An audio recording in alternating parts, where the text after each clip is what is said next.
అలాగే ఎంపీలకు దేశవ్యాప్తంగా ఉన్న కాంగ్రెస్ ఎంపీలకు పవర్ పాయింట్ ప్రజెంటేషన్ కూడా ఇవ్వబోతున్నారు ఈ కులగణనకు సంబంధించి. అంటే జనగణనలో కులగణన ప్రాధాన్యత అది మొట్టమొదటిసారి తెలంగాణ ప్రభుత్వం ఎంత తొందరగా చేసింది, ఎంత సమర్థవంతంగా చేసింది అనే విషయాన్ని, తెలంగాణ ఏ రకంగా రోల్ మోడల్గా నిలబడుతుంది అనే విషయాన్ని స్పష్టంగా చెప్పబోతున్నానని చెప్పారు. అయితే ఇక్కడ 42% రిజర్వేషన్ల అంశం గత కొద్ది రోజులుగా తెలంగాణ రాజకీయాలను ఊపేస్తోంది. రేపు రానున్న స్థానిక సంస్థల ఎన్నికల్లో కూడా ఈ సామాజిక న్యాయ ఎజెండాగానే జరగబోతున్నాయి. అయితే అప్పటికి చట్టాలు పరిధులన్నీ దాటుకుని 42% రిజర్వేషన్ సాధించగలుగుతారా ఆ ధీమా అయితే ముఖ్యమంత్రి వ్యక్తం చేస్తున్నారు. ముఖ్యంగా బీజేపీ విషయంలో ఆయన ఈ ద్వంద్వ వైఖరి మీద నిన్న గట్టిగానే మాట్లాడారు. మీరు అసెంబ్లీలో సపోర్ట్ చేస్తారు, బయట రిజర్వేషన్లకు మేము అడ్డు కాదంటారు, కానీ కేంద్రం దగ్గర మాత్రం అడ్డుకుంటారు. ముఖ్యంగా కిషన్ రెడ్డి అడ్డుకుంటున్నారు అనేది ముఖ్యమంత్రి ప్రధానంగా చేస్తున్న విమర్శ.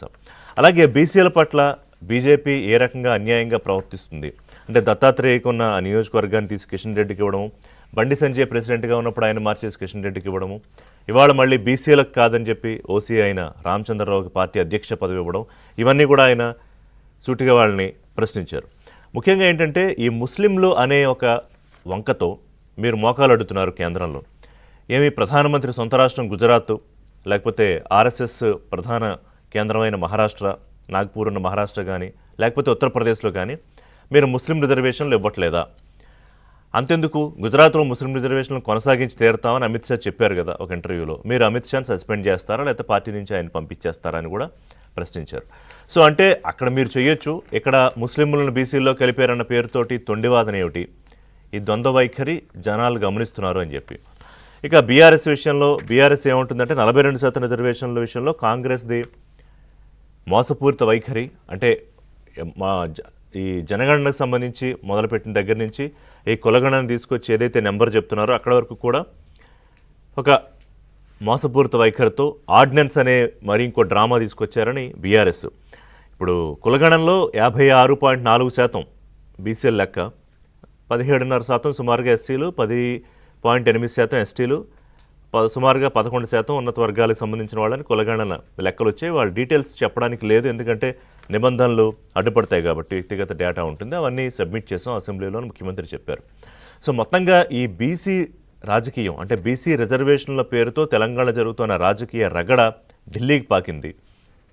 యాక్చువల్గా ప్లాన్ ఏంటంటే మోదీని కలవాలి, రాహుల్ గాంధీతో కలిసి మోడీని కలుస్తాను అన్నారు. బట్ అది ఎంతవరకు పాసిబుల్ అవుతుంది? ఎందుకంటే మోదీ అపాయింట్మెంట్ ఇవ్వాలి, ముందు రాహుల్ గాంధీయే కలవట్లేదని కదా రేవంత్ రెడ్డిని ఇటు బీఆర్ఎస్ బీజేపీ విమర్శలు.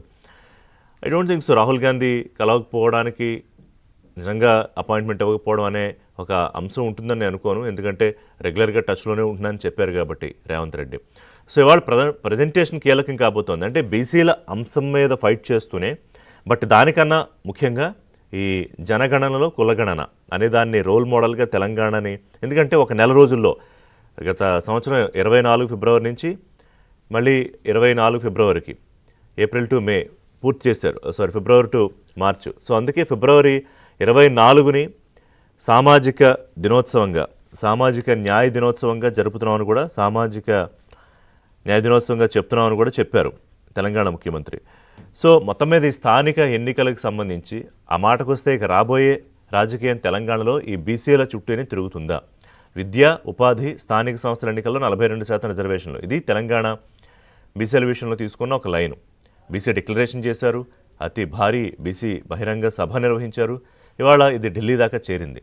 సో ఢిల్లీలో ఎటువంటి క్లారిటీ వస్తుంది? ఎందుకంటే వచ్చేసిన తర్వాత రేపు మళ్ళీ క్యాబినెట్ మీటింగ్ ఉంది, అక్కడ దీనికి సంబంధించి మళ్ళీ చర్చ, స్థానిక సంస్థల ఎన్నికల చర్చ కూడా రాబోతోంది. ఎంతవరకు అంటే ఏమిటంటే ముఖ్యమంత్రి కాన్ఫిడెన్స్ ఏంటి ఈ విషయంలో? ఆయన ఏమన్నారంటే ఇంపార్టెంట్ కామెంట్, కేంద్ర ప్రభుత్వం ఎప్పుడైతే 10% ఈడబ్ల్యూఎస్ రిజర్వేషన్లు అమల్లోకి తెచ్చిందో ఆ తర్వాత అసలు ఈ 50% సూత్రమే వర్తించదు. ఎందుకంటే మనకి రాజ్యాంగ ప్రకారం సుప్రీంకోర్టు ఎస్ఆర్ బొమ్మాయి ఈ తీర్పుల ప్రకారం 50% రిజర్వేషన్లు క్యాప్ ఉంది. కేవలం 9th షెడ్యూల్లో పెడితే తప్ప, రాజ్యాంగంలోని 9th షెడ్యూల్ 9th అండర్ 1 షెడ్యూల్లో పెడితే తప్ప, 9A పెడితే తప్ప దీనికి బైపాస్ చేయడం కుదరదు. తమిళనాడులో ఉంది అది.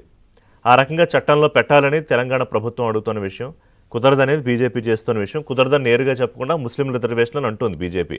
మరి దీన్ని సాధించుకుని ఎలాగ తెలంగాణ ముఖ్యమంత్రి ముందుకెళ్తారనేది ఆసక్తికరమే.